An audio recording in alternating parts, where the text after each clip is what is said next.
എന്താടാ ഈ കിടക്കണത് ആരാണെന്ന മുതലാളിയുടെ വിചാരം?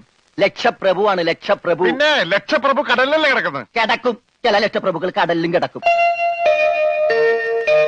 വിശ്വാസം ഇല്ലെങ്കിൽ ഇതെന്താണെന്നൊന്ന് നോക്കിയേ. ഇതെന്താണെന്ന് അറിയാമോ? ഇത് കല്ലാസ്. കല്ലാസല്ല, കള്ളാസ്. അവന്റെ പോക്കറ്റിൽ നിന്ന് കിട്ടിയതാ. അവന് കിട്ടാനുള്ള തുകയുടെ ലിസ്റ്റാണിത്. ലക്ഷങ്ങൾ വരും, ലക്ഷങ്ങൾ. ഇവന്റെ മുഖം കണ്ടാൽ അറിഞ്ഞൂടെ ഇവൻ ചിക്കിലുള്ള വീട്ടിലെ പയ്യനാണെന്ന്. ഇവനെ രക്ഷപ്പെടുത്തിയ പകൽ ഒരു 5 ലക്ഷം രൂപ നമുക്ക് വാങ്ങിച്ചെടുത്തൂടെ? ആരോട് മേടിക്കും? അവന്റെ ഡാഡിയുടെ ഇന്ന്. തന്നില്ലെങ്കിലോ? കടപ്പുറം ഇളകും, കുത്തിപ്പിടിച്ച് വാങ്ങും. ഡാഡി നിനക്കറിയാമോ? അത് മമ്മിക്കറിയാലോ. മമ്മി നിനക്കറിയാലേ? അത് ഇവനറിയാലോ. ഇവനാരടാ? അത് അവർക്കറിയാലോ. ആർക്ക്? ഡാഡിക്കും മമ്മിക്കും. ഡാഡി മമ്മി ആരടാ? ഇവൻ ആരാണെന്ന് അറിയാതെ അവരാരാന്ന് ചോദിക്കാൻ പറ്റുമോ? ഇവൻ ആരാന്നറിയാൻ ഒരു ഐഡിയ. ഇവന്റെ ഒരു ഫോട്ടോ എടുത്തിട്ട് ഇവനെ തന്നെ കാണിച്ചിട്ട് ഇതാരാന്ന് ചോദിച്ചാ പോരെ? അപ്പൊ അവൻ പറയില്ലേ? ഇല്ലേ? ഇല്ലെങ്കിൽ ഫോട്ടോ കളഞ്ഞേക്കാം.